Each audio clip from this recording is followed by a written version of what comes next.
location in the Quran is Madian. God explains that Moses escaped from the Pharaoh and fled to Madian before he was chosen as a messenger. Moses lived in, worked at, and got married in Madian. God says in the Quran, and to Madian their brother Shoaib. And it is known that the grave and the mountain of Prophet Shoaib is in Yemen. This establishes that Madian is located in Yemen, not in Saudi or northern Hijaz, as it is thought to be in some history books. Madian also has the Mosque of Prophet Shoaib, which is located in the middle of Oslat al-Manar, on the line connecting Sa'na in the provinces of Ab and Taz in Yemen. The language in which Moses used to communicate with the people of Madian further strengthens the argument that Madian is located in Yemen. The Quran describes how Moses was able to speak at length with the people of Madian without a translator. Refer to the conversation as cited in the Quran. As soon as Moses reached the well in Madian, exhausted from his journey, he was taken by a scene. At this well, men were gathering, and all their focus was on giving water to their sheep and cattle. Two girls were standing modestly on the side, unable to compete with the men to get water for their sheep. He asked them, as narrated in the Quran, "What's wrong?" In other words, why are you not getting water for your sheep? They replied, "We cannot do so until the men leave, as our father is an old man." In other words, they could not go and fight with the men, so they were waiting. Moses helped them to get water. The Quran says he helped them feeding their cattle and sheep, and then he left to the shadow and said, "O God, I am thankful for all your blessings to me."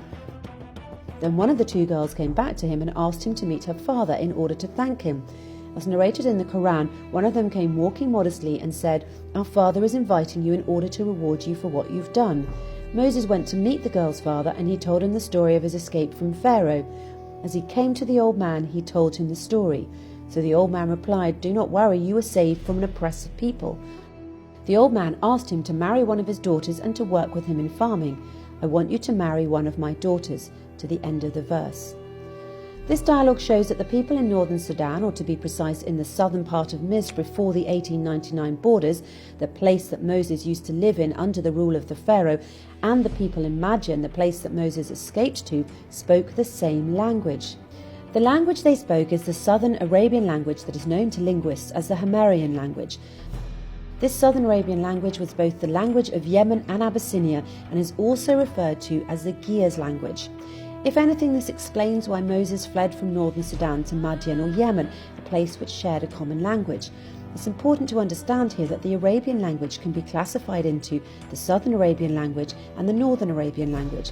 The southern Arabian language, or the Hammerian language, which belongs to the south, the southern part of Misr like the northern Sudan and Abyssinian highlands, the southern part Arabian peninsula like Yemen, while the northern Arabian language, al-Fusa, as the linguists call it, belongs to the northern part of the Arabian Peninsula, which is currently known as Saudi Arabia. Both languages share similar origins, and people speaking either language could perfectly understand one another. Now we agree that Moses was born and raised at the southern part of Misr and spoke the language of its people, the same language the Pharaoh and Israelites spoke.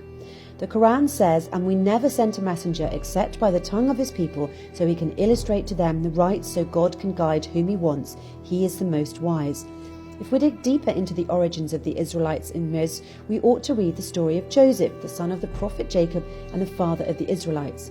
We all know that Joseph was thrown in the well by his brothers and was brought into Misr as a slave. It is clearly stated in the Quran that the man who bought him from Misr paid in the dirham, the currency used by the people in this part of Misr.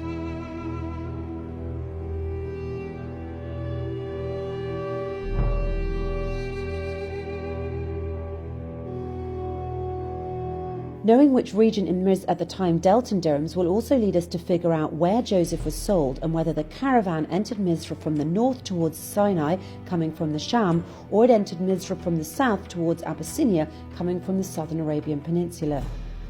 The region that used the dirham at that time was the southern area of the Arabian Peninsula referred to now as Yemen.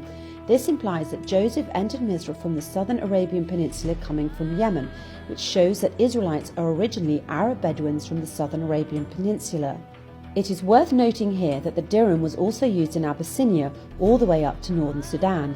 The shared common currency strengthened the trade between these places.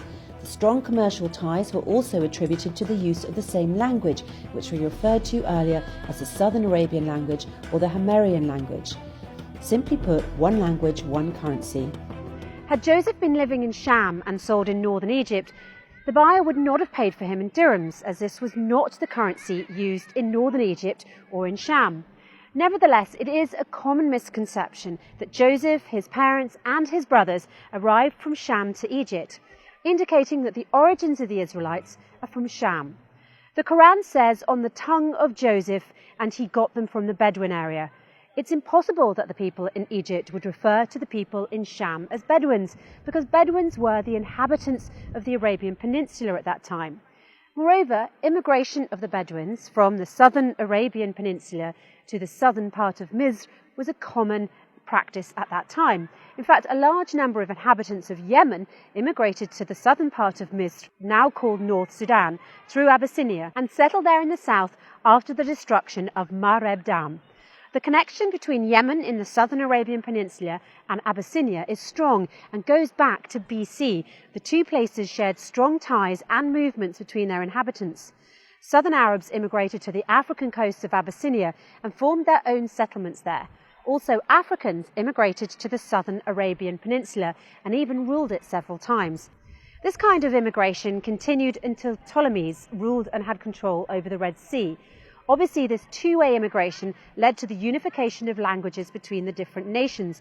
That's why the Southern Arabian language was the most popular language in both Abyssinia and Yemen. Furthermore, when early Muslims emigrated to Abyssinia, escaping the oppression of Quraysh, they met al-Najashi, the ruler of Abyssinia. The companion Ja'far bin Abi Talib read to al-Najashi from Surat Maryam in the presence of the priests, and while al-Najashi was listening to Surat Maryam, he burst into tears and his companions cried as well. A verse was then revealed, and as they hear what has been revealed to the Prophet, you can see their eyes full of tears from what they knew was the truth. The key question here is, how did al-Najashi and the priests understand the language of the Quran when they were speaking Abyssinian while Ja'far was speaking the Northern Arabian language? This proves to you that the language of Abyssinia at that time was the same language being used in the Southern Arabian Peninsula, Yemen, and that the Northern and Southern Arabian languages share the same origins, and that, as mentioned earlier, the people who speak both languages can understand one another. In summary, southern Misr, now northern Sudan, as known in ancient times, shared the same language with the people of Abyssinia and those of the southern Arabian Peninsula, Yemen. This language is the Southern Arabian language. Also, the dirham is the currency of the Southern Arabian Peninsula, all the way to Abyssinia through the east and north of Sudan. We can now understand that the immigration of Bedouins from the Southern Arabian Peninsula to southern Misr was a common practice at that time and not limited to the Israelites when Joseph welcomed his brothers and parents into Misr. All this proves that Moses spoke the same language of the Pharaoh, and that the escape of Moses from the Pharaoh in northern Sudan to the south in Madian, Yemen, makes perfect sense.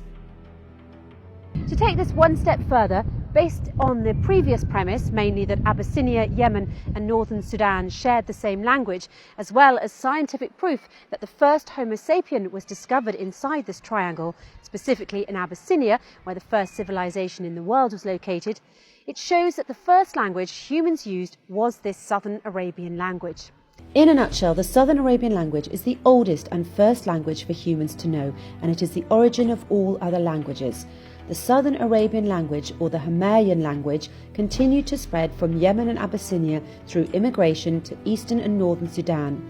And the Ge'ez language, or the Old Southern Arabian language, evolved after this into three sub-languages: the Amharic language, Ethiopian, and the Tigrinya, Eritrea, and Tikrit, eastern and northern Sudan. All these languages have significant commonalities and are written using the same alphabet.